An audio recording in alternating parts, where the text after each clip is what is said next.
बिस्मिल्लाहिर्रहमानिर्रहीम नहमदुहु व नुसल्ली अला रसूलिहिल करीम अम्मा बाद।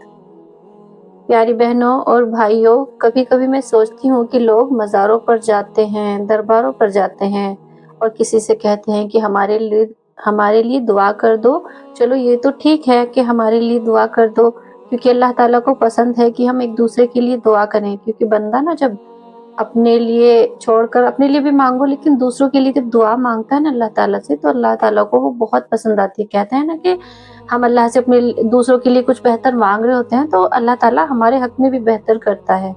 तो चलिए ये तो ठीक है, लेकिन दूसरों से उम्मीद रख लेना, जैसे हमारा काम बना दो, हमारी मुश्किलें हल कर दो।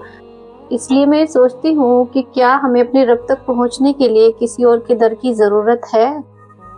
नहीं ना, क्योंकि मेरा रब तो इतना करीब है कि वो कहता है, जब मेरा बंदा मुझे पुकारता है तो मैं उसकी पुकार सुनता हूँ। सूरह अल-बकरा आयत नंबर 186। सोचो जरा, वो रब जो हमारे दिल के हाल जानता है, हमारे आंसुओं की आवाज सुनता है, जिसे हमारी जुबान से पहले ही पता होता है कि हमें क्या चाहिए, तो फिर किसी और के जरिए क्यों मांगे?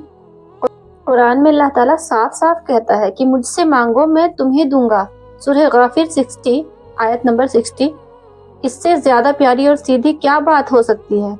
हमारे और अल्लाह के बीच कोई दीवार नहीं, कोई बिचौलिया भी नहीं कि हम किसी को अपना बिचौलिया बनाए। देखें, ऐसा कोई नहीं है जिसके बिना अल्लाह ताला हमें सुने ही नहीं। मतलब अल्लाह ताला तो हमारी डायरेक्ट सुनता है, फिर हम क्यों इधर उधर भटकते हैं? वो तो खुद हमसे मिलने का इंतजार करता है। वो चाहता है कि उसका बंदा उससे बातें करे, उससे मांगे, उसके सामने रोए, उससे दिल का हाल कहे।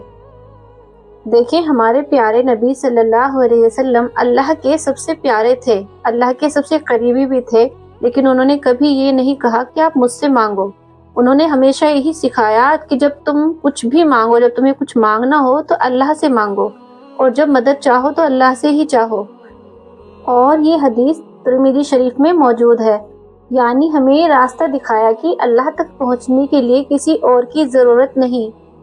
आज लोग वसीले को ऐसे मानते हैं कि जैसे वो कोई ज़रूरी हो, लेकिन देखिए सही तरीका यह है कि हमें नबी सल्लल्लाहु अलैहि वसल्लम का भी वसीला नहीं देना चाहिए।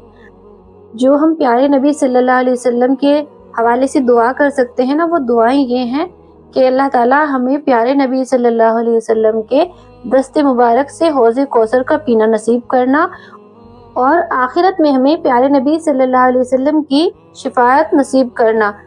तो हम प्यारे नबी सल्लल्लाहु अलैहि वसल्लम का नाम लेकर अपने लिए अल्लाह ताला से ये दुआएं मांग सकते हैं। देखिए, अल्लाह ताला तो रहमान है, रहीम है, वो अपने गुनाहगार बंदे की भी सुनता है। कुरान में अल्लाह ताला कहता है कि ए मेरे बंदो, जिन्होंने गुनाह किए हैं, अल्लाह की रहमत से मायूस मत हो, अल्लाह सब गुनाह माफ कर देता है। आयत नंबर 53 सूरह अज़-ज़ुमर। देखें, कितनी खूबसूरत बात है ना कि वो रब हमें खुद पुकार रहा है, हमारे लौटने का इंतजार कर रहा है। तो मैं ये मानती हूँ कि अल्लाह से सीधा रिश्ता बनाना ही सबसे प्यारी बात है। वो रिश्ता जिसमें ना दिखावा हो, ना किसी की नकल हो, सिर्फ सच्चा यकीन, सच्चा भरोसा और सच्ची मोहब्बत है। अल्लाह से सच्ची मोहब्बत करके तो देखो, कभी सजदे में जाकर, कभी आंखों में आंसू लेकर, कभी दिल की थकान के साथ बस इतना कहना कि या अल्लाह, तू ही मेरा है, तू ही मेरी सुनने वाला है और तू मुझे समझने वाला है। और यकीन मानो, वो सुनता है, वो जवाब भी देता है, वो रहमत बरसाता है, बशर्ते यकीन मजबूत हो। लोग कहा करते थे, बचपन में हम सुनते थे कि अल्लाह बहुत दूर है, लेकिन अब मैं कहती हूँ कि वो ना हमारे दिलों के बहुत करीब है। वो हमें ना हमसे ज्यादा जानता है, वो हमारी हर आहा हर खामोशी को सुनता है। तो आज अगर किसी का दिल टूटा है, अगर कोई परेशान है, अगर किसी को लगे कि अब कोई नहीं, अब कुछ नहीं बचा हमारी जिंदगियों में, तो बस एक बात याद रखना, अल्लाह है और वही हमारे लिए काफी है। आप अपने यकीन को मजबूत करके तो देखें, अल्लाह पर यकीन बनाकर उसके ऊपर अपनी सारी परेशानी, सारे दुख, अगर आपको लग रहा है कि आपकी ज़िंदगी में परेशानियां बहुत आ रही हैं, तो एक बार दिल को इस तरह मुतमईन करके देखें कि ये मेरे अल्लाह ने मुझ पर आजमाइशें भेजी हैं। तो अल्लाह ताला ना आपके यकीन को देखकर आपको वो सिला देगा, वो नेमतें अता करेगा जिसका आपने कभी गुमान भी नहीं किया था। तो आप खुद हैरत में रह जाएंगे कि मेरी जिंदगी में चेंजेस किस तरह आए। لیکن سب سے پہلی بات ہے کہ اللہ پر اپنے یقین کو مضبوط رکھنا، یہ سب سے مین اور سب سے زیادہ ضروری۔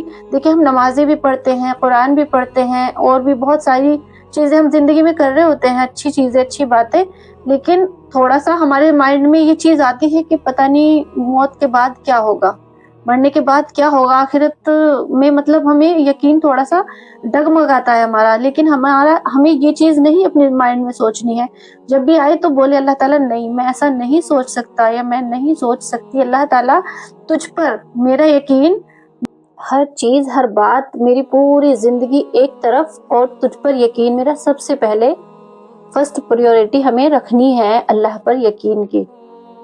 دیکھیں خیال نہ کبھی کبھی شیطان ہمارے مائنڈ میں ڈال دیتا ہے، تو ہمیں اللہ سے فوراً کہنا ہے نہیں، اور دل میں بھی سوچنا ہے، اس چیز پر ہمیں بالکل مضبوط ہو جانا ہے کہ اللہ ہے پوری دنیا کو چلانے والا، وہ سچا رب ہے، اس کے بنا یہ دنیا ایک پل بھی نہیں چل سکے گی۔ بے شک اس پوری دنیا کو چلانے والا، پوری کائنات کو چلانے والا وہ سچا رب، وہ مالک صرف ایک ہے، اللہ ایک ہے، اللہ کے ساتھ ہم کسی کو شریک نہیں کر سکتے، اور یہ ہمارے دین کی، اسلام کی سب سے پہلی بنیاد ہے، تو ہمیں اس پر مضبوطی سے قائم رہنا ہے، کیونکہ نہ اللہ سے سیدھا رشتہ ہی اصلی خوبصورتی ہے، یہی ہمارا ایمان ہے، یہی سکون ہے، اور یہی ہماری عبادت ہے۔